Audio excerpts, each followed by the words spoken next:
ओम शांति।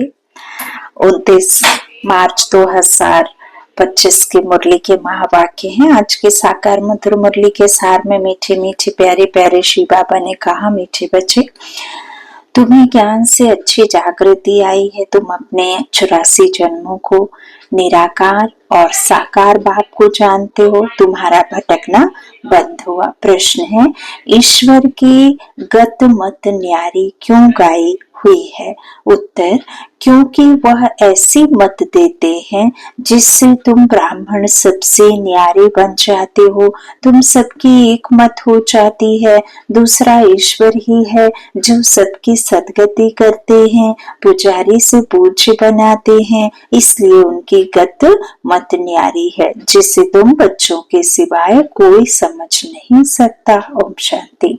तुम बच्चे ये जानते हो, बच्चों की अगर तबीयत ठीक नहीं होगी तो बाप कहेंगे भल यहाँ सो जाओ, इसमें कोई हर्जा नहीं, क्योंकि सिक्किले थे बच्चे हैं, अर्थात 5000 वर्ष बाद फिर से आकर मिले हैं। किसको मिले हैं?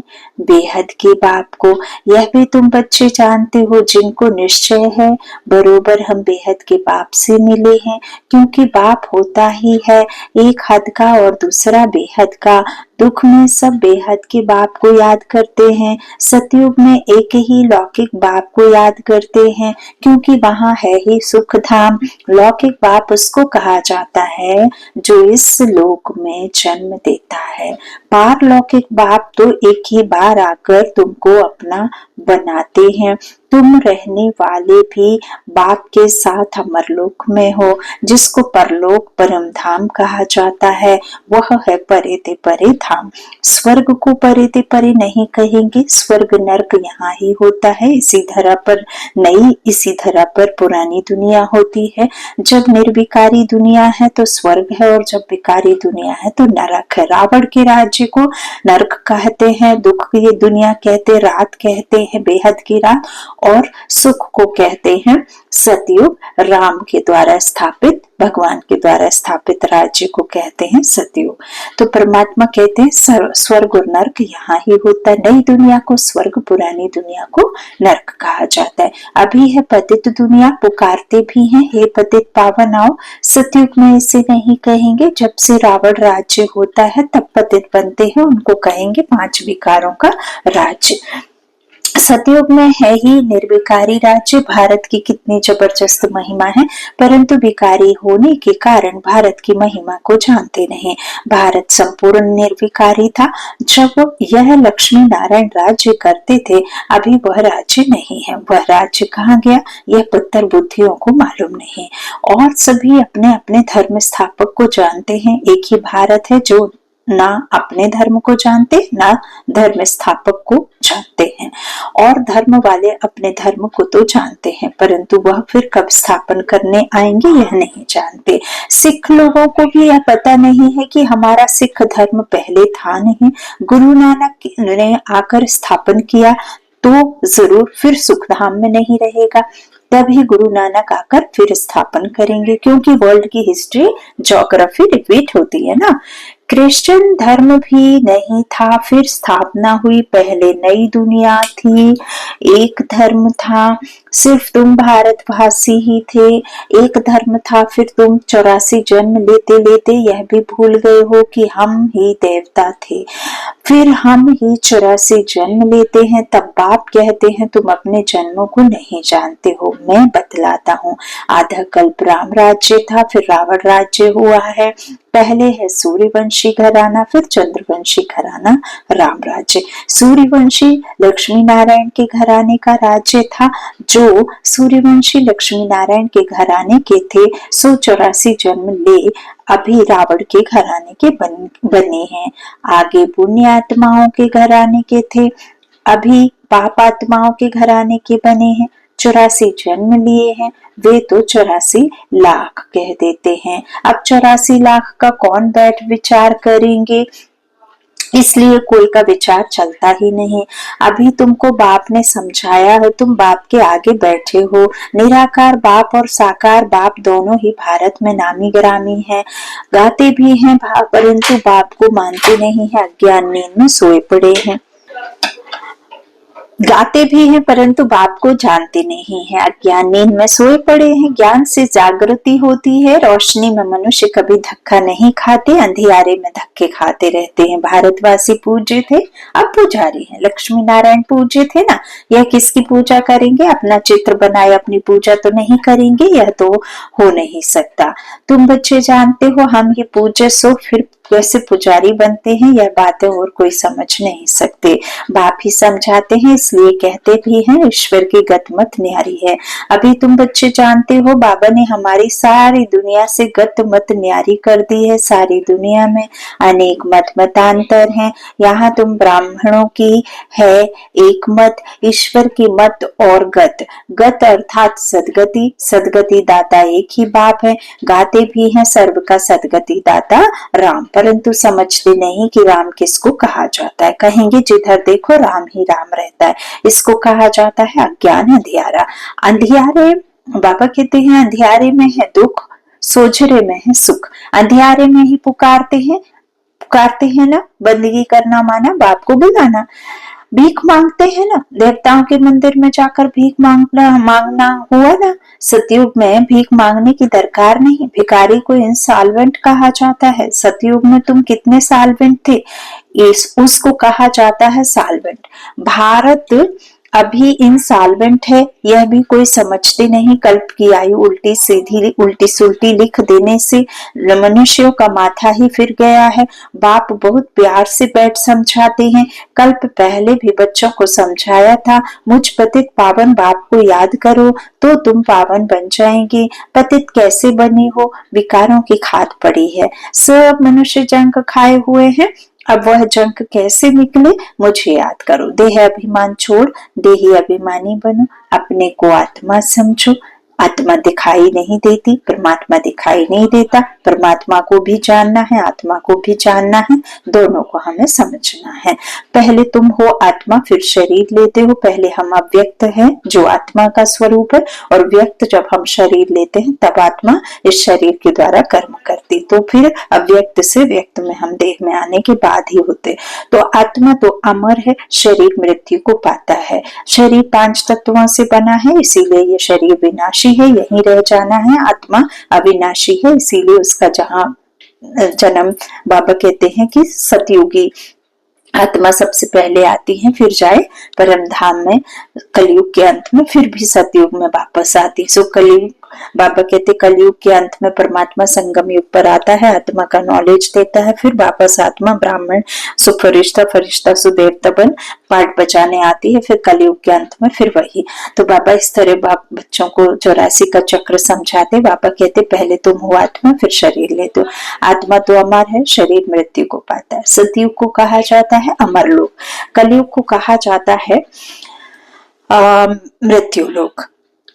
तो बाबा कहते हैं मृत्यु लोक, दुनिया में यह कोई भी नहीं जानते कि अमर लोक था, फिर मृत्यु लोक कैसे बना। अमर लोक अर्थात अकाले मृत्यु नहीं होती, वहां आयु भी बड़ी रहती है, वह है ही पवित्र दुनिया। तुम राज ऋषि हो, ऋषि पवित्र को कहा जाता है। तुमको पवित्र किसने बनाया? उनको बनाते हैं शंकराचार्य, तुमको बना रहे हैं शिवाचार्य। तुम शिवाचार्य के द्वारा पवित्र बनते हो। तो यह कोई पढ़ा हुआ नहीं है, इन द्वारा तुमको शिव बाबा आकर पढ़ाते हैं। शंकराचार्य ने तो गर्भ से जन्म लिया, कोई ऊपर से अवतरित नहीं हुआ है। बाप तो इनमें प्रवेश करते हैं, आते हैं, जाते हैं, मालिक है, जिसमें चाहे उनमें जा सकते हैं। बाबा ने समझाया है कोई का कल्याण करने अर्थ में प्रवेश कर लेता हूँ। आता तो पतित तन में ही हूँ ना, बहुतों का कल्याण करता हूँ। बच्चों को समझाया है माया भी कम नहीं, कभी कभी ध्यान में माया प्रवेश कर उल्टा सुल्टा बुलवाती रहती है, इसलिए बच्चों को बहुत संभाल करनी है। कईयों में जब माया प्रवेश कर लेती है तो कहते हैं मैं शिव हूँ, फलाना हूँ। माया बड़ी शैतान है। समझदार बच्चे अच्छी रीति समझ जाएंगे कि यह किसका प्रवेश है, शरीर तो उनका मुकर्रर है ना, फिर दूसरे का हम सुने ही क्यों। अगर सुनते हो तो बाबा से पूछो यह बात राइट है व नहीं, बाप झट समझा देंगे। कई ब्राह्मणियां भी इन बातों को समझ नहीं सकती कि यह क्या है। कोई में तो ऐसी प्रविष्टता होती है जो चमाट भी मार देते हैं, गालियां भी देने लग पड़ते हैं। अब बाप थोड़ी ही गाली देंगे, जिनके तन में बाबा आते हैं वो कितना पाक होगा, कितना प्यूरिटी, कितनी पवित्रता, कितना दाता होगा, है ना। देने वाला, गाली वाली थोड़ी। कोई तो फिर कहते हैं हमारे बाबा आए चमाट मार देते, गाली देते, बाबा गाली देंगे क्या? तो बाबा कहते हैं इन बातों को भी कई बच्चे समझ नहीं सकते। फर्स्ट क्लास बच्चे भी कहाँ कहाँ भूल जाते हैं। सब बातें पूछनी चाहिए, क्योंकि बहुतों में माया प्रवेश कर लेती है, फिर ध्यान में जाकर क्या क्या बोलते रहते हैं। इसमें भी बड़ा संभलना चाहिए। बाप को पूरा समाचार देना चाहिए, फलाने में मम्मा आती है, फलाने में बाबा आते हैं। इन सब बातों को छोड़ बाप का एक ही फरमान है कि माँ में कम याद करो, विस्तार में मत जाओ, विस्तार को समेट करके सिर्फ परमात्मा को याद करो। बाबा कहते भी हैं 3 बिंदु मत बिसरो, मैं आत्मा बिंदु, परमात्मा बिंदु, ड्रामा बिंदी, बिंदु सुबिंदु, सब बिंदी बिंदी बिंदी, स्वात्मा बिंदी, यहाँ जहाँ देखो सब बिंदी ही है। तो बाबा कहते हैं माँ में कम याद करो, बाप को और सृष्टि चक्र को याद करो। रचयिता और रचना का सिमरन करने वाले की शक्ल सदैव हर्षित रहेगी। बहुत है जिनका सिमरन होता नहीं है, कर्म बंधन बड़ा भारी है। विवेक कहता है जबकि बेहद का बाप मिला है। कहते हैं मुझे याद करो, तो फिर क्यों ना हम याद करें।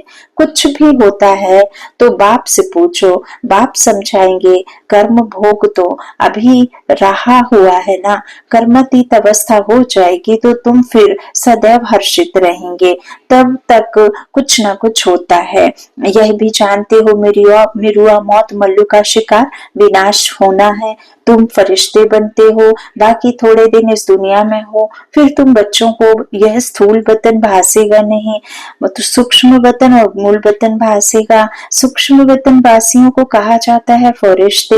वह बहुत थोड़ा समय बनते हो, जबकि तुम कर्मातीत अवस्था को पाते हो। कर्मातीत अवस्था होने के बाद में फरिश्ताओं की दुनिया में, अव्यक्त वतन में, सूक्ष्म वतन में थोड़े समय रहते हैं। तो कर्मातीत होने के बाद सूक्ष्म वतन में हड्डी मांस होता नहीं, हड्डी मांस नहीं है तो बाकी क्या रहा, सिर्फ सूक्ष्म शरीर होता है।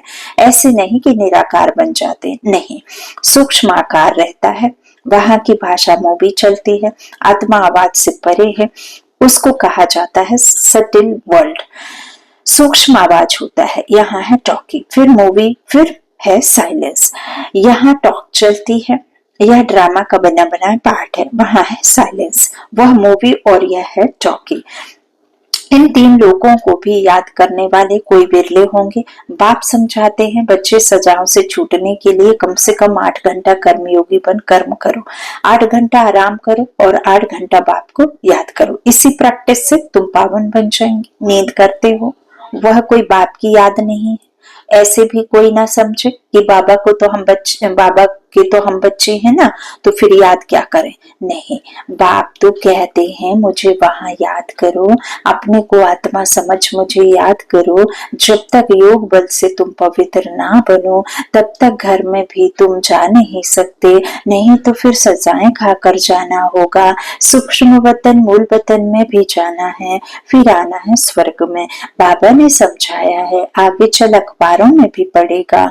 अभी तो बहुत टाइम है, इतने सारे राजधानी स्थापन होती है, south north east west, Bharat का कितना बड़ा है। अब अखबारों द्वारा ही आवाज निकलेगा। बाप कहते हैं मुझे याद करो तो तुम्हारे पाप कट जाएंगे। बुलाते भी हैं, हे पतित पावन लिबरेटर, हमको दुख से छुड़ाओ। बच्चे जानते हैं ड्रामा प्लान अनुसार विनाश भी होना है। इस लड़ाई के बाद फिर शांति ही शांति होगी, सुखधाम हो जाएगा, सारी उथल पाथल हो जाएगी। सतयुग में होता ही है एक धर्म, कलयुग में अनेक धर्म है, यह तो कोई भी समझ सकते हैं। सबसे पहले आदि सनातन देवी देवता धर्म था। जब सूर्यवंशी थे तो चंद्रवंशी नहीं थे, फिर चंद्रवंशी होते हैं, पीछे यह देवी देवता धर्म प्रायः लोप हो जाता है। द्वापर में देवी देवता धर्म, ना चंद्रवंशी ना सूर्यवंशी, कुछ भी नहीं होता। मनुष्य योनि में आ जाते हैं, कामचिता पर बैठ काले हो जाती है आत्माएं। और रावण की दुनिया में प्रवेश हो जाता है, देहभान में आ जाते हैं। तो पापा कहते जब सूर्यवंशी थे तो फिर चंद्रवंशी नहीं, फिर चंद्रवंशी होते, फिर पीछे यह देवी देवता धर्म लोप ही हो जाता है, पीछे फिर और धर्म वाले आने शुरू हो जाते हैं।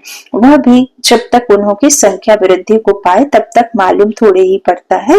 अभी तुम बच्चे सृष्टि के आदि मध्य अंत को जानते हो। तुमसे पूछेंगे सीढ़ी में फिर सिर्फ भारतवासियों को क्यों दिखाया? बोलो यह खेल है भारत पर, आधा कल्प है उन्हों का पाठ, बाकी द्वापर कलयुग में अन्य सब धर्म आते हैं। गोले में यह सारी नॉलेज है। गोला तो बड़ा फर्स्ट क्लास है। सतयुग त्रेता में है श्रेष्ठाचारी दुनिया। यह ज्ञान की बातें हैं। यह 4 युगों का चक्र कैसे फिरता है यह किसको पता नहीं है। सतयुग में लक्ष्मी नारायण का राज्य होता है। इन्हों को भी यह थोड़े ही पता रहता है कि सतयुग के बाद फिर त्रेता होना है, त्रेता के बाद फिर द्वापर कलयुग आना है। यहाँ भी मनुष्यों को बिल्कुल पता नहीं है। भल कहते हैं, बाबा कहते हैं भल कहते हैं, परंतु कैसे चक्र फिरता है यह कोई नहीं जानते। इसलिए बाबा ने समझाया सारा गीता पर जोर रखो। सच्ची गीता सुनने से स्वर्गवासी बनते हैं। यहाँ शिव बाबा खुद सुनाते हैं, वहां मनुष्य पढ़ते हैं। गीता भी सबसे पहले तुम पढ़ते हो। भक्ति में भी पहले पहले तो तुम जाते हो ना, शिव के पुजारी पहले तुम बनते हो। तुमको पहले पहले पूजा करनी होती। अब ये बिचारी एक शिव बाबा की सोमनाथ मंदिर, और किसकी ताकत थोड़े ही है बनाने की।